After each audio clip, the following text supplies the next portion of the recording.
Not too long ago, I did a short, which you can see here on my right, your left, where I showed you how to do a power move, jump into plank and do a push-up.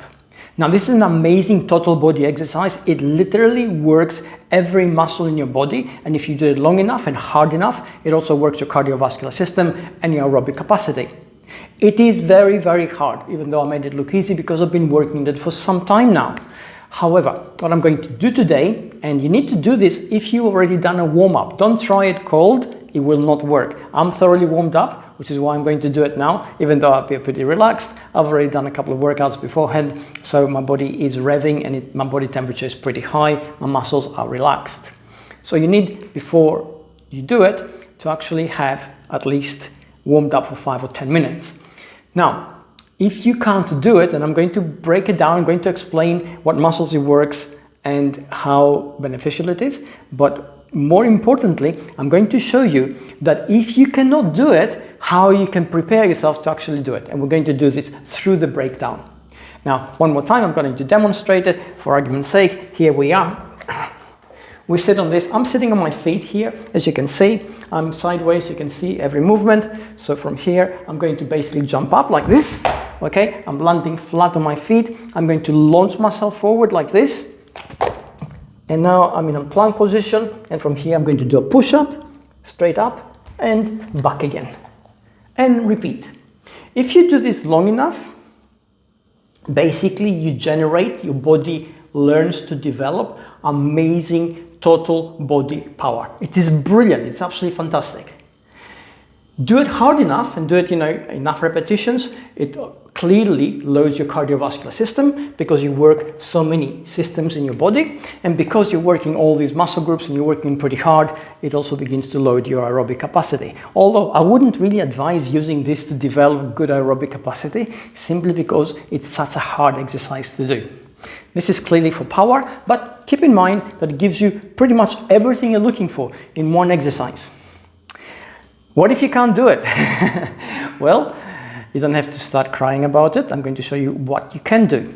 Essentially, in order to understand what it is we must do, we must understand the different stages of the exercise, what muscles we use in each part of it, and what we can do to develop those muscles stronger and better so that we can actually perform it.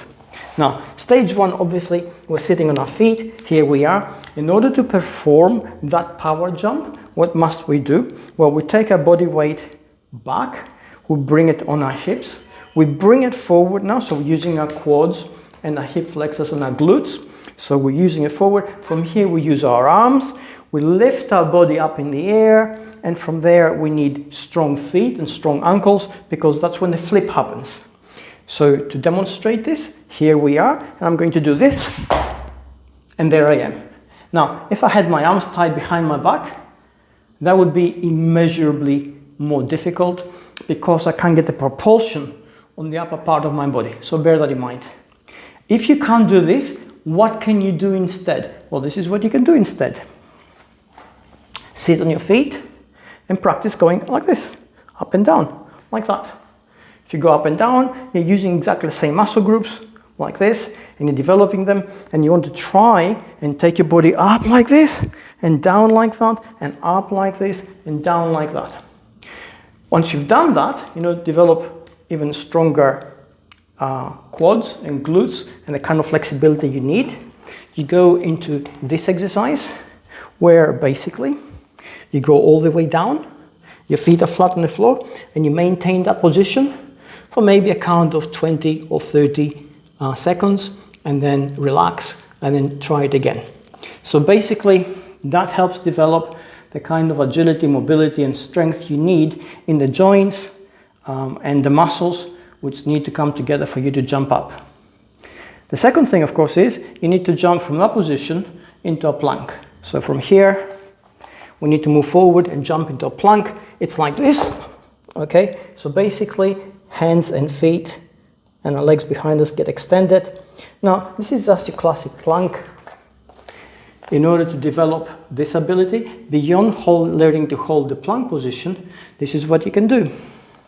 You go on your knees, and from here you just practice going forward and back. You can bend your elbows a little bit if you want, forward and back. Now this is what it does. It teaches your joints to maintain and generate sufficient strength as their angle changes, and as the angle of the joint changes, the ability of the muscles to generate power also changes. So you learn to do that. And the second thing which you learn is you develop your facial fitness, and fascia is the connective tissue that runs from the top of our head pretty much to the bottoms of our feet, and it maintains our organs into place. It's an organ in itself. It is very poorly understood because it was relatively recently discovered. Facial fitness is essential in anything which has to do with explosive power. And this is what we're developing here. So from here, if you've done the jump right, if you've done it properly, from here you come up into this position, and from there you jump forward. If any of these, which I just showed you, are difficult, then slow it down even more. Try and break down the exercise into slow movements. So you start from a kneeling position here and do this, and go there. Go back, go from a kneeling position, and there. Once you've got this, then you can take it again slowly, one step further. So you go from a kneeling position to there, and then to there, and walk it out. Then obviously you need to do a push-up and take it back again. And that's all the things which you need to do in order to develop the attributes which are required in order for you to do this exercise. Nothing of what you see physically is impossible. If you can't do something, it's simply because you are lacking the attributes necessary in order to do it.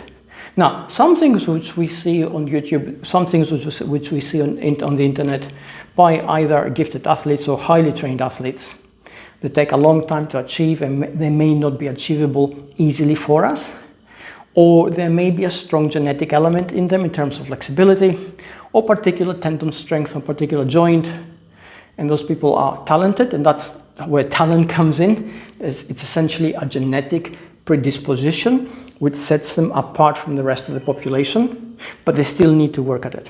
Now, if those things are required, then, if you haven't got them, you haven't got them, and there's nothing you can do about it, and I would not beat myself up about it. Usually, most of the things which I show you require none of those things.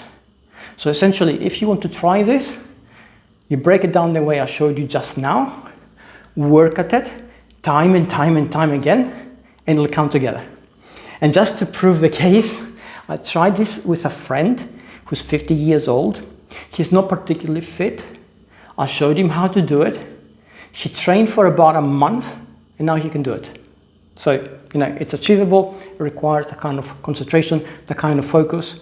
But once you can do it, you suddenly have gained a level of fitness and a degree of control over your body, which makes you feel empowered. It makes you feel more capable. And at least in my case, when I achieve these things, it makes me feel a little bit happier, and I hope it's a case for you as well. And this is magic. I hope this helps. Take care. See you all next time.